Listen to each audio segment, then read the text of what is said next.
झलिया इश्क कमाना औखा, किसे नू यार बनाना औखा। झलिया इश्क कमाना औखा, किसे नू यार बनाना औखा। प्यार प्यार ते हर कोई बोले, करके प्यार निभाना औखा।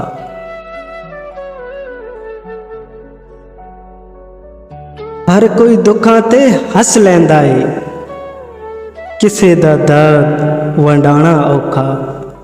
गल्लां नाल नहीं रुतबे मिलदे, जोगी बेस वटाना औखा। कोई किसे दी गल नहीं सुनदा, लोकां नू समझाना औखा।